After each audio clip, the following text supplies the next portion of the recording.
Welcome to today's Power Up Call. These are a wonderful opportunity. I enjoy the fact that so many of you come to these calls live. I enjoy that so many of you watch these live replays because it's just a fun community we've built here, right? We started off doing this program. We're going to help a lot of people get rich. And that's been fun. We've done that. Lots of people have gotten rich because of this. A lot of people continue to get rich because of this. But what's been almost more fun is this community that's arisen as a result. A bunch of like-minded people spread across the globe who can come together for a quick call or come together inside of the chats and unite over our shared ideals of moving forward towards a better life, towards achieving financial freedom, and all the wonderful opportunities that brings for us, right? Engaging around these core concepts, these core lessons, these core skill sets, and pooling your brains together to improve yourselves and to iterate on these ideas to create something new and wonderful. And this community sort of arisen out of it, right? The brotherhood and support that you give each other is impressive, and it's beautiful and it's wonderful. And I love being a part of it. And I love having the opportunity each day to give you all deeper insights into life, into marketing, into copywriting that I wish I had had when I was in your space. So the fact that you're here, the fact that you're taking advantage of these ideas and this moment, it brings a smile to my face, and it gives me an added sense of, let's say, fulfillment each day. So it's good to be here, and it's good to have this call with you guys today. So real quick, I'm going to tell you, I have something interesting planned for the rest of my day for you guys inside of the boot camp. I'm going to talk about that at the end, but let's talk about the core idea for today's call, the core mindset, the core principle, and how it applies to you. Now, I'm going to explain a general principle, right? I'm going to explain a general idea, and I'm going to show you how it applies to different phases of your copywriting work, both as the writing you do and the way you reach out and interact with clients. So now the core principle, this is a core marketing truth. There is a phrase, and it is categorization is death. And it's 100% true. Categorization, if you allow yourself or your product to fall into a category, a pre-established category, you will stagnate and die 9 times out of 10. Now, let me explain why. If you look at things from the perspective of the consumer, from the perspective of the person who's on the receiving end of the marketing, right? Whether that's your own personal marketing for your services or the service or the actual end reader for the writing you do for your clients. If you look at it from their perspective, they have usually had the problems that they are currently facing, the roadblocks, the dreams, the desires, the pains and frustrations. They've probably had them for some time. And they've probably already tried in their mind every other single option to try and solve that problem. And they haven't been able to solve the problem yet.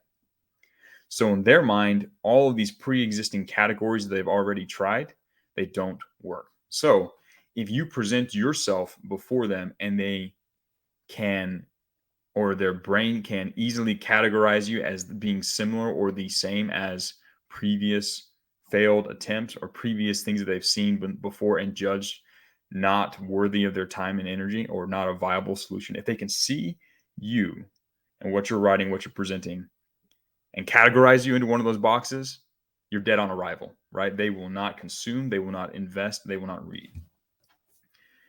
I had a friend who made an allusion, who was talking about this when it came to girls, and he's like, if every guy that beautiful woman has been with, or let's say what did he say? He said, if every person who has approached her in the past that was a weirdo was wearing a blue shirt, right, and walked up to her, said some weird cheesy stuff, and she thought was a creep, and they all had blue shirts, you better not walk up to her with a blue shirt. You should have a red shirt. You just should do something different. And it illustrates the same concept as categorization is death. If you want to be successful with your writing, if you want to be successful with your outreach as a copywriter, you must avoid categorization at all costs. Specifically, you need to avoid categorization as something that they've seen before and judged as not worthy of their time. You have to avoid that categorization above all. There's different tiers to the categorization is death principle. So you need to ask yourself, when someone consumes my marketing message, when someone consumes my sales message, are they going to categorize me? And if so, where are they going to categorize me? The answer may not be pleasant, right? If you look at your stuff and you honestly say they're going to categorize me as low value, or they're going to categorize me as this weirdo that reached out to them back in the day, or they're going to categorize me as just some copywriter who's here to take. If that's the answer, the honest answer to your own review of your stuff, then you need to change. You need to adapt. If you do the lowest level of, if you put in the lowest level of effort into the work that you do, you will be categorized as a low effort person, right? Everybody has the same initial thoughts, right? Okay, how can I do this? And there's usually the same answer to that question across the board. Everyone who tries, it's the low hanging fruit of thought, right? If you're writing, if your sales message, if it falls into that low level fruit, that low hanging fruit of thought, that first easy thought that comes to mind, then you are going to be categorized as a low value person 9 times out of 10. You need to take your things a step further and look for ways to diverge from the norm, right? Now I'm going to talk about this as it regards to outreach, because that's the primary reason why I brought this topic up. And I think it's the primary place where a lot of you need to apply this principle. So if you copy and paste the template and act like everyone who's copy and paste the template, you're going to be categorized as one of those people who reach out with that free whatever, and they're going to put you away into that folder of, I don't pay attention to this person. I'm going to delete his message. I'm going to mark him as spam. You have to avoid that. You have to avoid falling into that categorization. I gave in the outreach templates, there's a handful of different, let's say, starting places you can start testing from, but the purpose has always been, and the idea has always been, for you to come up with ways to diverge from that into new and creative ways so that you can avoid categorization, right? You want to be unique. You want your stuff to be, again, not in a category or easily categorizable into something that they will dismiss. You need to make it something that is unique, because something new might actually have a chance to solve their problem, because everything they've tried in the past, anything old or they've seen before hasn't worked. They still have the problem, but something new might actually solve the problem. That's why new is so powerful, right? It's why it needs to be inside of your copy as well. Everything you write with the products that you're selling for your clients, the practice you do, you need to help the reader know that this is something new, because new helps you avoid categorization. But when you're creating your outreach and you're testing through, you need to find ways to diverge from the norm so that you can find success. And there's an old story I like to tell about this from my personal childhood when I learned this lesson, let's say on a primal level. So I had an uncle, Uncle Henry, and he had a ranch, and he had done some really successful land, let's say land development, and he had made a significant amount of money. He was a really cool dude, right? Race horses, fun guy. And he had a family Easter egg hunt that he did this one year. And all of us came, and I was like young for the cousins. Like all the cousins were like 3 or 4 years older than me on that side of the family. So we went, and they were getting ready, and before he let us loose, he said, "Hey, just so you guys know, I put $100 bill in one of the eggs. So have fun." Right. And this was back in like the early 90s, or I guess the late 90s. So yeah, late 90s, early 2000s. Yeah, probably right around like year 2000. Yeah. And so back then, like $100 is a lot. Like now it's not that much. But back then it was a lot. And it was like an unimaginable number for me as a little kid. I must have been like 7, maybe, right? And so 3, 2, 1, go, boom, we all take off running. And it's like they're all over this giant yard, right? We're running around. And I'm little. And so in my mind, well, I guess what I started doing was I saw the cousins run towards a certain area of the yard, and I followed them. I'd run right behind them, running along. But by the time my short little 7-year-old legs got me there, they'd already picked up all the eggs from that spot, and they were moving to a new spot. So I'd look around for a few seconds, wouldn't see anything, but I'd see they're all over there picking up eggs. So I turn around and just run and just copy them, go to that location. And I did this over and over again, probably like 3 or 4 times. And I got really frustrated because by the time I got there, there was no eggs, right? That category, that area was cleaned out every time. And I started crying, right? Because I was a little 7-year-old kid. My dad immediately appeared. I don't know if he was like watching from like afar and just like showed up, but he was just there, right? And he's like, "Why are you crying?" And I'm like, "Oh, I can't get any eggs." And he's like, "Calm down, control your emotions. Look at what you're doing. By the time you get," and he explained to me what was going on. He's like, "By the time you get there, they've already picked all the eggs up. You need to go find a new place, your own place, where you can go pick up eggs, right?" He's like, how about over there? Go to that area. The kids are all the other cousins are over there. You go over there. So I ran over there, right? Ran with my little 7-year-old legs, got over there, and wow, look at that. Eggs galore started like filling my basket, right? And so I did the strategy. If they were over there, I'd go over here. If they went over there, I'd go over there. I separated myself from the massive horde of other cousins, right? And by the time the competition, again, Easter egg hunts are a competition. Everything's a competition with the right mindset. By the time it was done, my basket was way full. Like I had way more in my basket than the other kids did, right? Because they were all competing over the same eggs, right? And I was able to go to areas where there's no competition, take all the eggs. I think one of the other kids got the $100 bill, but the lesson that I got was worth way more, right? I learned that if you blindly do what everyone else does, your results will be minimal. If you can intelligently separate yourself from the crowd in a positive way, you can gain a disproportionately, let's say, huge reward in the end, right? And it's a lesson that stuck with me ever since then. I'm eternally grateful for my father for pointing that out to me.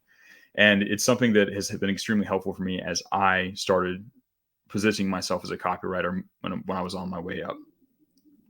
You have to find intelligent ways to differentiate yourself from the mass, right? And I say intelligently for a reason, right? Being different for the sake of being different won't always get you the result. It has to be different in a positive direction, right? If you approach all of these clients and tell them you're a serial killer, which is terrible, and it would be the extreme of like trying to be different or shocking or whatever, or you come up with some goofy story, right, that makes you look like, if it conveys that you are crazy or low value or unintelligent or dangerous, they will run away from it, right? You have to differentiate in a positive direction, in a new direction. Now, this is difficult. It requires additional brain calories, right? You can't, like I said, being different isn't something you can just low-hanging fruit spend 30 seconds thinking about. Usually it takes deep thought, it takes like a G work session, and it takes some divergent thinking and some filtering, right? You have to think outwards, think into divergent ways, and then filter out the bad options and pick the good options to test those. And it's going to take some iteration. You're going to try some things that work, and you're going to try some things that don't work. That's part of the game. You're going to OODA loop your way through these new different ideas, and some of them are going to stick. Some of them are going to resonate in a positive way. The people consuming your message are going to read it, and they're going to be unable to categorize you into a bad place. They're going to categorize you into a possibly good place, and they're going to pay attention to you, right? But that all depends on your ability to think differently, think beyond the level that most people think, and test intelligently in a new direction. Now, I've spoken in general terms. I've spoken on the principle level, and I'm going to allow you all the opportunity to reflect upon this. I recommend you watch this video again. Take notes. Think about ways that you can change your writing, change your outreach to avoid categorization and be something new and valuable, right? The level to which you are able to avoid categorization is the level to which you will succeed in this game, right? The templates, the ideas, the baseline understanding that I give you inside of the bootcamp that you get inside the Legions is great as a starting point. You need to learn how to iterate beyond it if you want to be extremely successful. If you hammer away with the same thing as everyone else, maybe you'll eke out a few results. Like my cousins that all ran together, they all got some eggs. Not that many, but they got some eggs, right? If you want to get extremely successful, you need to find ways to iterate beyond that. And you're going to try stuff and you're going to fail. You're going to try stuff and then you're going to succeed. But if you live by this principle, you'll get more rewards. And I want you all to be rewarded as much as possible. I want you all to be extremely financially free. I want you all to have the opportunity to enjoy the disproportionately high and wonderful rewards that I have in my life. And I think you all can if you are able to intelligently apply this principle. Now, I promised you that I would tell you what I have up my sleeve or what I have planned for the rest of today for the boot camp. Now, I know there's a lot of you guys who are inside of the boot camp who are working your way through. And for the next, let's say 6 hours, I think I've got it blocked off on my calendar to spend that time. Well, I've got a 1 hour block set aside for something else. But the rest of that time is set aside 100% to just answer questions you have inside of the boot camp. So if you're stuck on a day, you're trying to understand a principle, you're trying to understand a concept, or you have a general question about how to apply the lessons you're learning to be successful inside of the boot camp, tag me in it, and I will go through and answer all those questions today. That's my goal. I'm going to spend the rest of my available time doing that. So that's what I have on my docket for today. So if that if that thing I just described sounds valuable and useful to you, I recommend you take advantage of it. I'm going to be giving priority to students who are only in the boot camp and not in a Legion. If you are in a Legion, you should probably be asking those questions inside of your Legion and working with your unit to achieve those goals. If you're just in the boot camp, I want to step in and give you guys some additional guidance today. So go into the chats, ask your questions. I will swoop in and help them, right? And again, some of you probably it's like 2 a.m., it's late at night. If you ask a question, I'll get around to answering it and you see it tomorrow morning, right? I'll do it as detailed as possible. Follow the guideline and how to ask questions if you want to get an answer. I'm not going to answer questions that are poorly asked or do not follow the guidelines I laid out in the day 2 stage or the stage 2, second stage of the boot camp. This has been a fun call. This has been a good principle. I hope you all are able to apply it.